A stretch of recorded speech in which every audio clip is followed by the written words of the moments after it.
meetings that I had, not because someone wanted to donate money, but because what their ulterior motive was down the road, and we were tying the hands of the state of Utah, I felt, down the road a ways. Now that's, maybe next year it'll come back.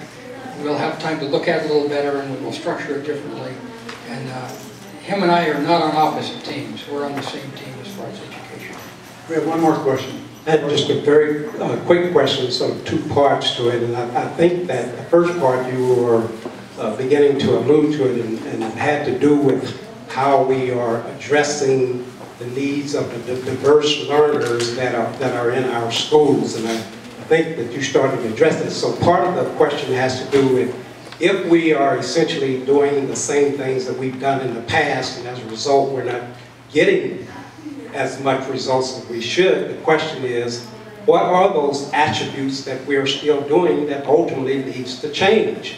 And so that's kind of part of the question. I'm really interested in what are the attributes that currently exist that are not allowing us to engage in the far-reaching innovation that we need to have to change the culture, change the climate, change the opportunities and access for these diverse learners to become a part of this new, if you will, human capital that Mark alluded to earlier. And then the second half of it has to do with, as a result of investing in diverse learners, how do you think as a panel that we are doing in terms of preparing our students for the global society?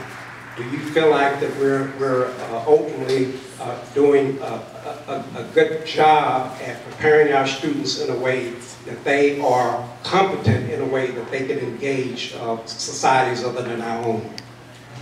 If I could go ahead and just respond quickly to a couple points. First of all, relative to our diverse community, Mark mentioned the number of languages and people that we have in our state that don't even speak English as a primary language. That's a major challenge in the educational success of a student.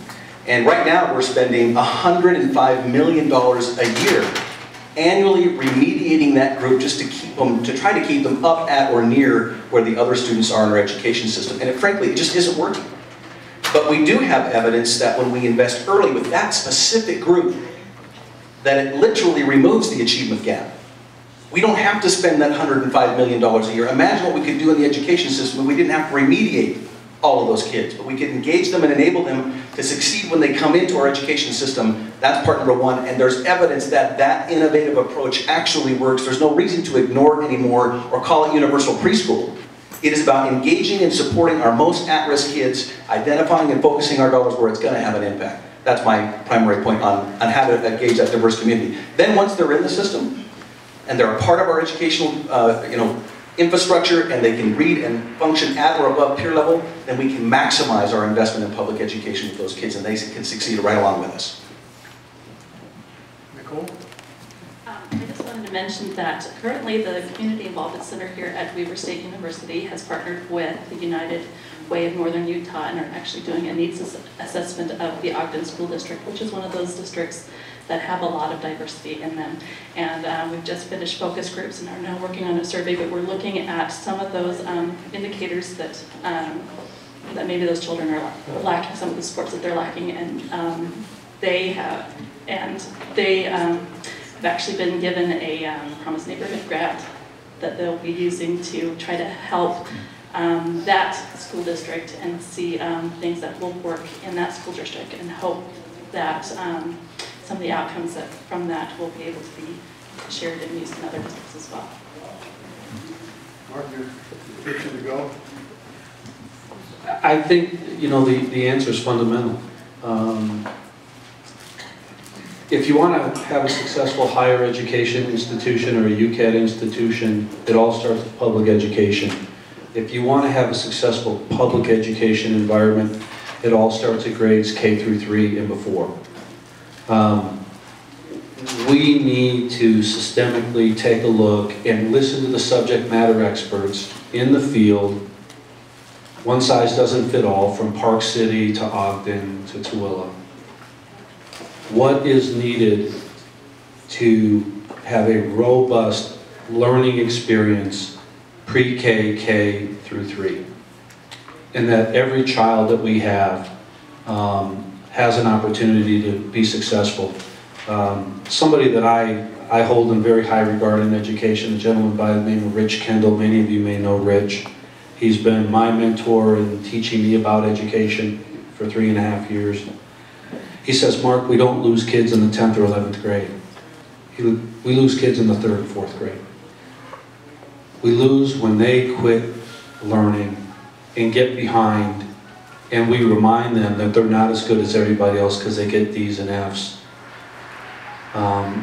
We've got to invest into this early generation, and investing in this early generation is also providing all of our educators all the tools they need to be successful. That's going to help us every step of the way going forward.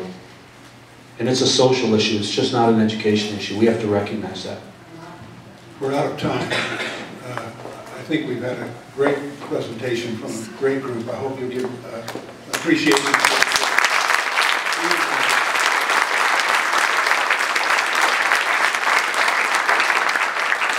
With well-intentioned people like Senator Osborne and Senator Stevenson, I think we can work our way through this. I've been very quiet. Let me make one comment. I want to know what my children, in my case my grandchildren, are going to inherit from me. I'm ashamed of the debt that we've laid on them. Both public and private debt has exploded in this country, as you know, and I'm not going to go through it. And it will end badly.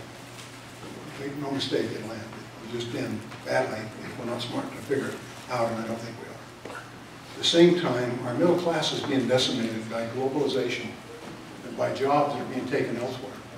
And the people that are winning from that are the people with capital, meaning the higher income people. And the middle class is being decimated, and it's very hard to find a job. But what kind of a world do my children, in my case grandchildren, inherit? I can do one thing.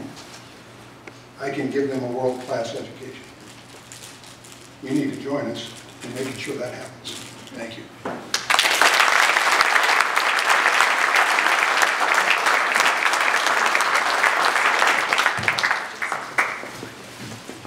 So we're a little over time, but I wanted to express my thanks for a very stimulating discussion to everybody, to Dallin and the students for their research, to all of the panelists, thank you very much. Superintendent Chumley, thanks for holding back a little bit. To Haven Barlow, you've been a tremendous supporter of education, higher education, Weber State University, thank you very much.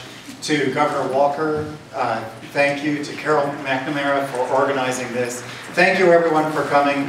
I think the bottom line, as I read it, is we're not in a very good place now, but with courage and planning and commitment, we have a chance to get there. So thank you very much for all of your support.